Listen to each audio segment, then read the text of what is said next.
Good morning to all of you. मैं Shailbhushan sir from west Champaran Bihar. मैं उम्मीद करता हूं कि आप लोग बिल्कुल अच्छे होंगे, स्वस्थ होंगे, तंदुरुस्त होंगे। मैं भी आप लोगों के बीच बिल्कुल अच्छा हूं, स्वस्थ हूं, तंदुरुस्त हूं। मैं आज ए ब्रिज से संबंधित एक मस्ट इम्पोर्टेंट टॉपिक लेकर आया हूं, जो कि ये हर एक एग्जाम में इससे संबंधित क्वेश्चन पूछा जाता है। आज हम लोग इसको बेसिक से लेकर और एडवांस तक इसको समझने का प्रयास करेंगे। तो ठीक है, देखिए,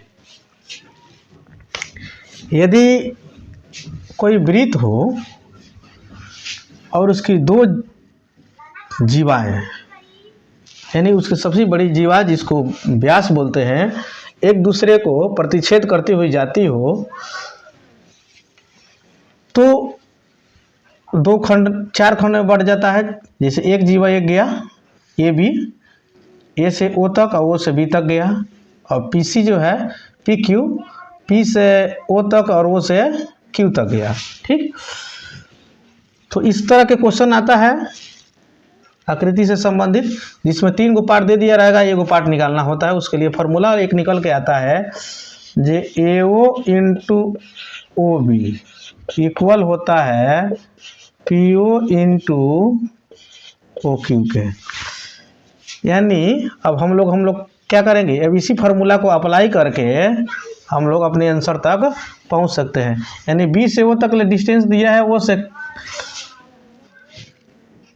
ए तक दिया है, पी से ओ तक एक्स मानेंगे हम लोग, जो नहीं दिया है।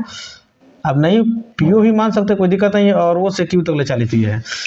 इसमें 4 टर्म आ जाता है, जिसमें 3 टर्म जरूर दिया रहता है, उसमें से एक टर्म हम लोग को निकालना होता है।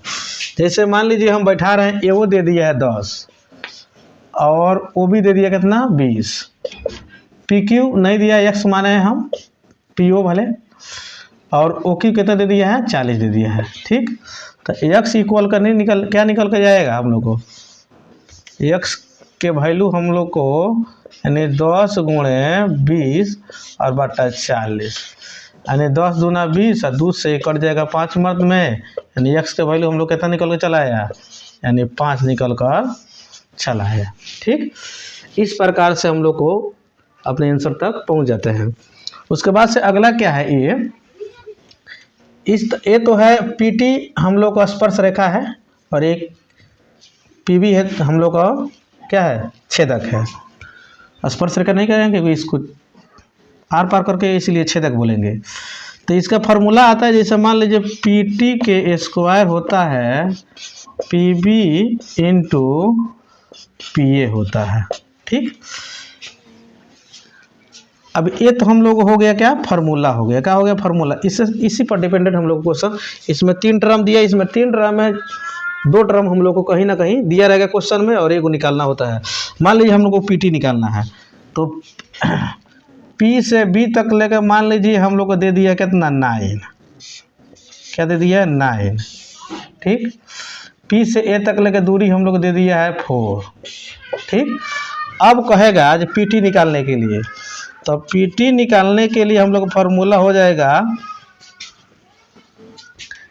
कि पीबी हम लोग कितना 9 है, और पीए कितना है, पीए हम लोग को 4 है।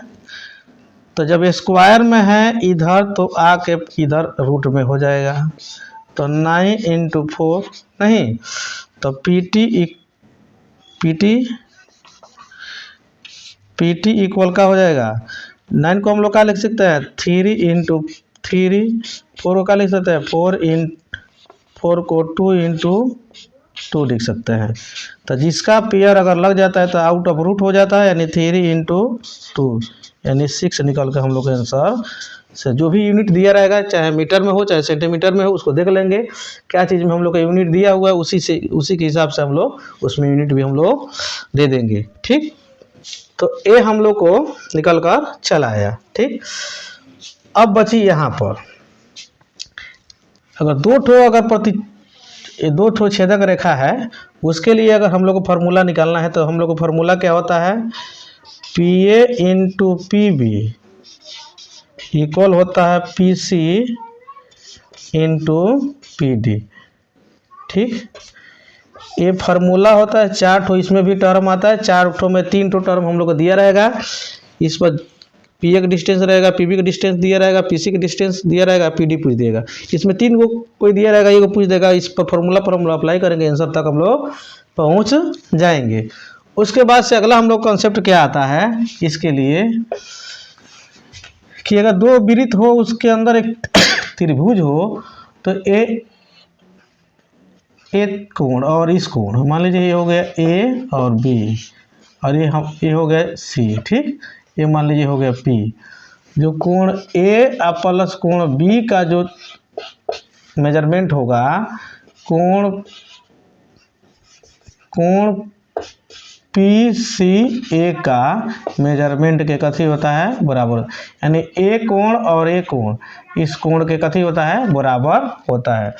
उसके बाद से अगला ये कॉन्सेप्ट क्या है हम लोग का, एक वृत्त है, उसके अंदर एक त्रिभुज है, तो यहाँ पर जितना डिग्री का कोण बनता है ना, उतना ही इस ये जो स्पर्श रेखा है इस वृत्त के, उस स्पर्श रेखा और इस ये जो बेस गया है इसके बीच के कोण का, अगर मान लीजिए यहाँ पर अगर 10 डिग्री का बन रहा है, तो यहाँ पर हम लोग कथी होगा 10 डिग्री निकल गया। जिस तरह के यहाँ पर अगर 20 डिग्री बन रहा है, यहाँ पर मान लीजिए 30 डिग्री बन रहा है, तो दोनों का सम कितना हो जाएगा, यानी 50 डिग्री, यानी ये जो निकल के आएगा 50 डिग्री के बराबर हो जाएगा। ठीक, मैं उम्मीद करता हूँ कि आप लोग को बिल्कुल ये अच्छा से समझ में आ गया होगा।